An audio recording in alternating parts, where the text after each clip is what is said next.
नमस्कार दोस्तों, ये वीडियो फिर से एक हेल्थ अपडेट है जहां हम बात करने वाले हैं ओमिक्रॉन वेरिएंट के सिम्टम्स के बारे में और आपको बताएंगे वो कौन से 10 इंपॉर्टेंट सिम्टम्स हैं जो कि मैक्सिमम पेशेंट एक्सपीरियंस कर रहे हैं। साथ में बात करेंगे कि अगर आप घर पे हैं, ओमिक्रॉन पॉजिटिव हैं, तो क्या होम मैनेजमेंट आपको करना चाहिए, किन बातों का ध्यान रखना चाहिए, और एक होम्योपैथिक दवा के बारे में डिस्कस करेंगे जो कि सेल्फ मेडिकेशन में सेफर डोसेज में अगर आप लेते हैं तो आपको निश्चित इंप्रूवमेंट आएगा। तो चलिए वीडियो को शुरू करते हैं और आपसे रिक्वेस्ट करेंगे हमेशा की तरह कि मेरी बात समझ में आए तो मुझे थम्स अप दीजिएगा, वीडियो को जनहित में मैक्सिमम लोगों तक शेयर ज़रूर कीजिएगा और जो सब्सक्राइब बटन है सिर्फ आपके लिए है, प्रेस करिए, मेरे साथ जुड़िए और चलिए मिलकर होम्योपैथी की पब्लिक इमेज इंप्रूव करते हैं।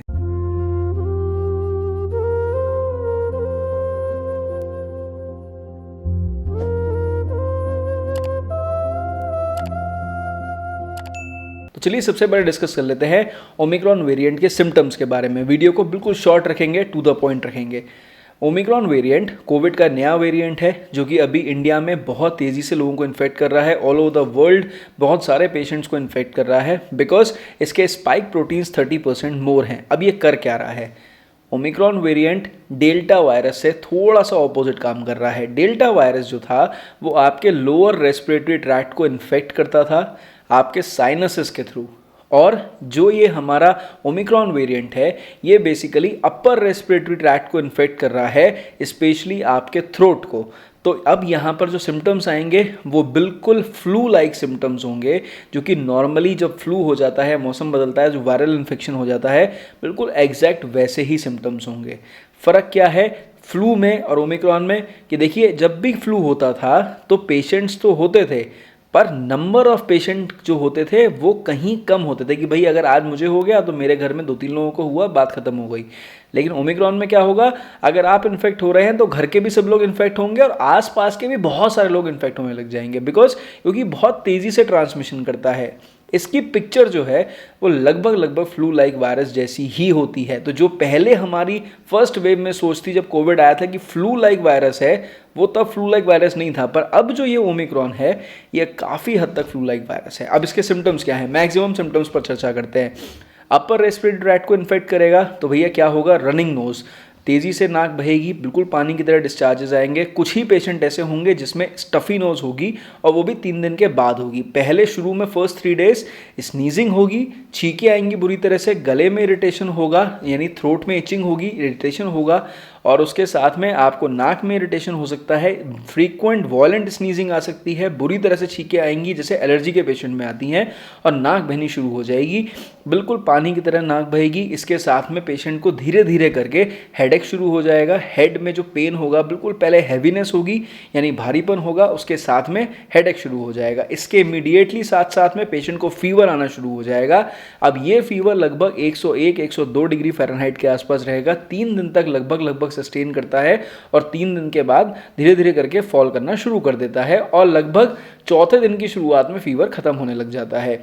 लेकिन जब ये फीवर आएगा तो फीवर के साथ में पेशेंट को थकान बहुत ज़्यादा होगी और पेशेंट में बॉडी पेन बहुत ज़्यादा होगा। जो थकान होगी वो बहुत एक्सक्रूशिएटिंग होगी, बिल्कुल ऐसा लगेगा पड़ गए, पस्त हो गए, ठीक है। और इसके साथ में जो पेशेंट की हालत होगी वो मसल पेन हो रहा है, पूरी शरीर में दर्द हो रहा है, बैक में पेन हो रहा है, नेक में पेन हो रहा है, एक एक शरीर का अंग अंग दुख रहा है। जो ये शब्द होते हैं, इट इज़ लाइक कि every part of the body is paining, हर तरफ दर्द है।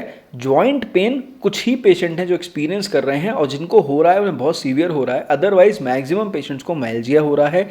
जो वियरीनेस है, वीकनेस है, थकान बहुत एक्सक्रूशिएटिंग है, बहुत ज़बरदस्त थकान हो रही है।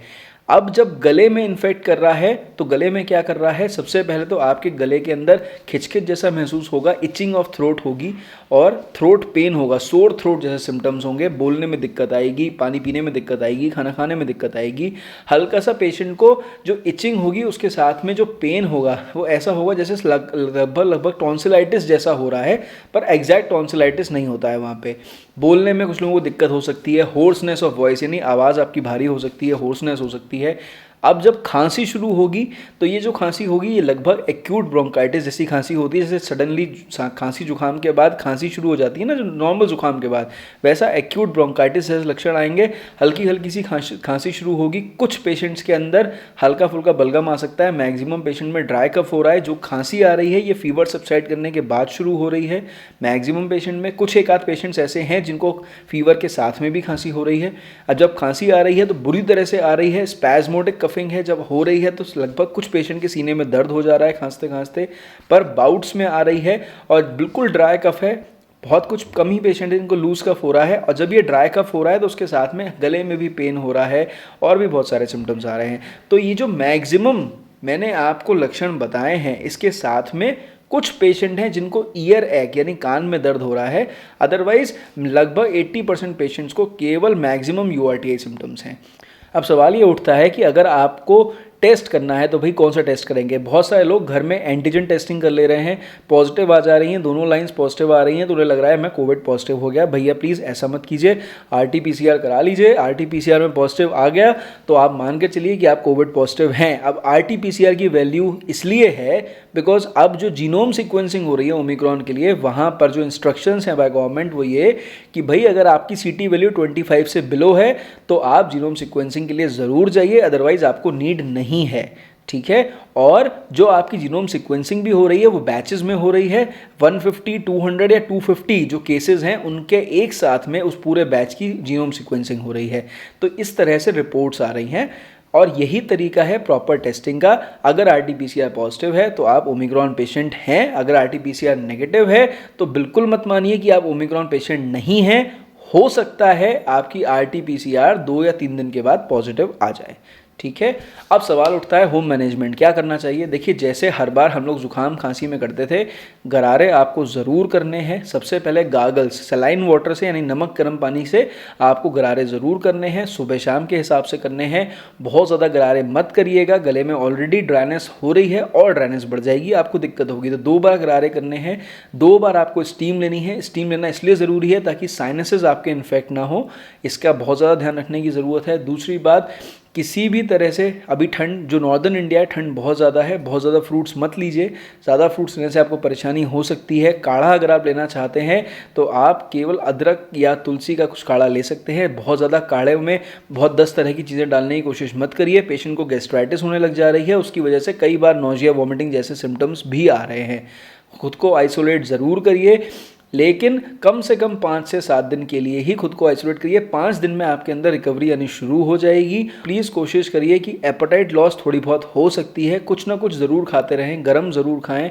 लिक्विड फूड आइटम्स थोड़े से गर्म होते हैं उन्हें ज़रूर लें। फॉर एग्जांपल सूप आप ज़रूर प्रेफर करें, इससे आपको काफ़ी इंप्रूवमेंट आएगा। जो सॉल्ट इंटेक है वो थोड़ा सा आपके लिए ज़रूरी है ताकि जो आपका ज़बान पर टेस्ट है, टेस्ट आपका डिस्टॉर्ट ना हो, आपको परेशानी ना हो।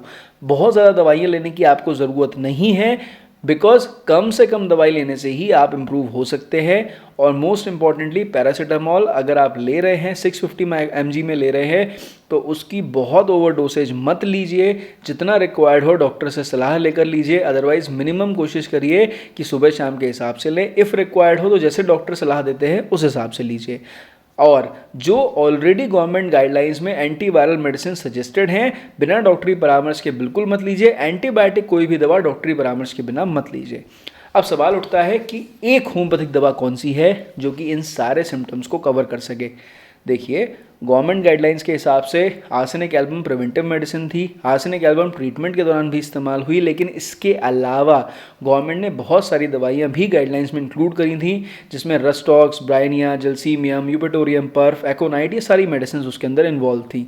अब ये सारी दवाइयाँ हम लोग पोटेंसी में यूज़ करते हैं और सिम्टोमेटिक पेशेंट के हिसाब से देते हैं। लेकिन अगर आप सेल्फ मेडिकेशन लेना चाहते हैं, ये सारे सिम्टम्स आपको आ रहे हैं, डॉक्टरी परामर्श नहीं चाहते, तो the safer side single medicine which is most suitable in these conditions and for these symptoms, इस दवा का नाम है ऑसिमम सैंक्टम। ये तुलसी से बनी दवा है। ऑसिमम सैंक्टम आपको मदर टिंचर में ये दवा यूज़ करनी है। अब आप जितने सिम्टम ओमिक्रॉन पेशेंट के लेकर आएंगे, चाहे वो होर्सनेस ऑफ थ्रोट हो, स्नीजिंग हो, वायलेंट कफ हो या ड्राई कफ हो, उसके साथ में इचिंग ऑफ थ्रोट हो, जो स्टिचिंग पेन होता है ना, खुजली जैसी महसूस होती है, इचिंग ऑफ थ्रोट हो रही है, होर्सनेस ऑफ वॉइस हो रही है, तो सोर थ्रोट जैसे सिम्टम्स आ रहे हैं, रनिंग नोज हो रही है, वॉलेंट स्नीजिंग हो रही है, कफ हो रहा है, उसके साथ में फीवर आ रहा है, फीवर विद चिल आ रहा है, और वीकनेस बहुत ज़्यादा हो रही है, बैक पेन बहुत ज़्यादा है, मस्कुलर पेन बहुत ज़्यादा है, माइल्जिया बहुत हो रहा है, वीकनेस बहुत ज़बरदस्त है, पेशेंट को थकान बहुत जल्दी हो जा रही है, प्रोस्ट्रेशन बहुत हो रहा है। तो ये जो सारे सिम्टम्स हैं ओमिक्रॉन के, अगर आप थोड़ा बहुत होम्योपैथिक लिटरेचर पढ़ते हैं तो यू विल फाइंड कि ऑसिमम सैंक्टम दवा जो है, जो इंडियन ओरिजिन की मेडिसिन है, उसके सिम्टम से एग्जैक्टली इसकी पिक्चर मैच होती है। और ऑसिमम सैंक्टम देने से बहुत सारे पेशेंट्स में बहुत अच्छा इंप्रूवमेंट मैंने एक्सपीरियंस किया है। तो अगर आप सेफर साइड सेल्फ मेडिकेशन में एक homeopathic medicine for Omicron patient लेना चाहते हैं तो the medicine is Ocimum sanctum.